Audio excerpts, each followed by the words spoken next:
আপনি দেখছেন news now, আমরা জানি কোনটা खबर। प्रधानमंत्री नरेंद्र मोदी ने जानबूझ के वंदे मातरम के लेखक ऋषि बंकिम चंद्र को संसद में बंकिम दा कहा। क्षेत्रीय राजनीतिक पार्टी आमरा बंगाली ने यही आरोप लगाया। आमरा बंगाली ने बंगालियों पर हो रहे हमलों और नकारात्मक सोच को भी खत्म करने की मांग की है। प्रधानमंत्री नरेंद्र मोदी ने लोकसभा में वंदे मातरम के लेखक ऋषि बंकिम चंद्र चट्टोपाध्याय को बंकिम दा कहा है, जिससे राजनीतिक क्षेत्र में एक नई बहस छिड़ चुकी है। क्षेत्रीय पार्टी आमरा बंगाली का आरोप है कि यह जानबूझ के किया गया सांस्कृतिक अपमान है और पूरे बंगाली समाज के प्रति नकारात्मक सोच को दर्शाती है।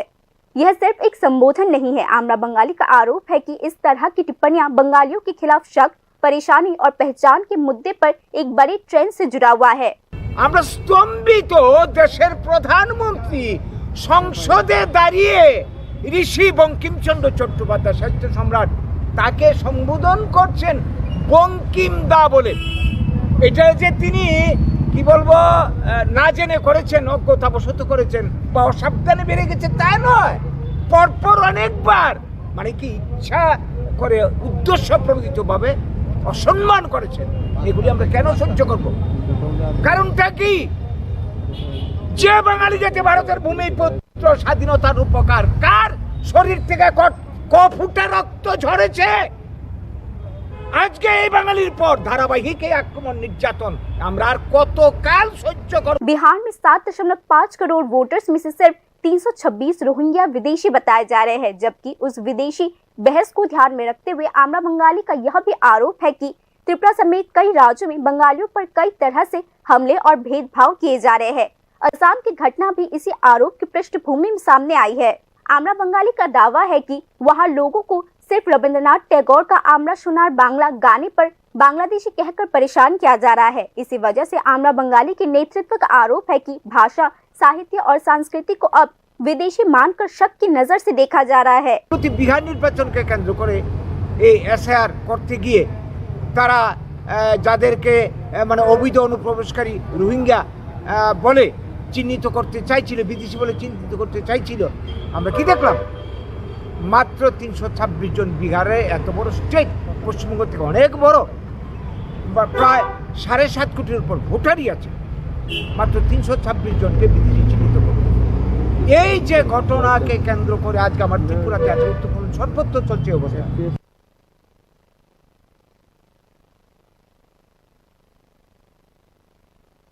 এই আবহতেই গত 7 তারিখ এই মাসের উড়িষ্যার মালকানগিরিতে আবার আক্রমণ বাঙালিদের উপর, যারা এখানে দীর্ঘদিন ধরে থাকছিল, বছরের পর বছর ধরে তাদের উপর আক্রমণ, শয়ে শয়ে বাড়িঘর জ্বালিয়ে পুড়ে মানে ছারখার করে দিল। আমরা দেখলাম সবচেয়ে আশ্চর্যের ঘটনা, যেটা বাঙালিরা আমরা বাঁচব কি করে? পুলিশ প্রশাসনের লোক সামনে দাঁড়িয়ে রয়েছে, তাদের সামনেই মানে আক্রমণ, বাড়িঘর জ্বালানো, দৈহিকভাবে নির্যাতন ইত্যাদি ঘটনা চলছে। সম্পদ ধ্বংস, তাদেরকে হুমকি দেওয়া হচ্ছে উড়িষ্যা থেকে চলে যেতে হবে। প্রত্যেকটা রাজ্যে এটা চলছে। কিছুদিন আগে উত্তরাখণ্ডে হলো। আপনারা জানেন প্রতি মাসে ধরতে গেলে প্রতি সপ্তাহে প্রতিদিন কোথাও না কোথাও ভারতবর্ষের বাঙালির উপরে আক্রমণ। কারণটা কি? বাঙালির অপরাধটা কি? আজকে বাংলা ভাষায় আমরা কথা বলতে পারি না, আমাদের বাঙালি পরিচয় আমরা আক্রান্ত হচ্ছি। রবীন্দ্রনাথের কি বলবো, আমার সোনার বাংলা গান আসামের বুকে করে দেওয়া হলো, এই গান গাইলে নাকি মানে দেশদ্রোহী হবে। बंकिम चंद्र चटर्जी सिर्फ एक लेखक नहीं है, बल्कि भारतीय राष्ट्रवाद के ऐतिहासिक प्रतीकों में से भी एक है। एक व्यक्तित्व को बंकिम दा कहना समर्थकों को अनौपचारिक, इंसानी और आसान शब्दों का चुनाव लग सकता है, लेकिन विपक्ष की नजर में यह सांस्कृतिक संवेदनशीलता की कमी का एक सबूत देती है।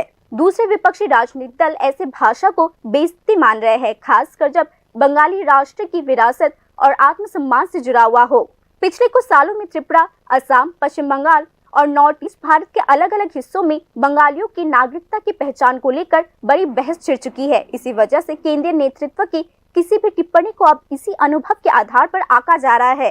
अब यह साफ है कि वंदे मातरम के 150वीं सालगिरह पर चर्चा के दौरान प्रधानमंत्री की टिप्पणी ने एक नई राजनीतिक बहस छेड़ दी है। विश्लेषक इस बात पर ध्यान से विश्लेषण कर रहे हैं कि क्या इसके राजनीतिक नतीजों को त्रिपुरा, पश्चिम बंगाल और असम की राजनीति पर कोई असर डाल सकता है या नहीं।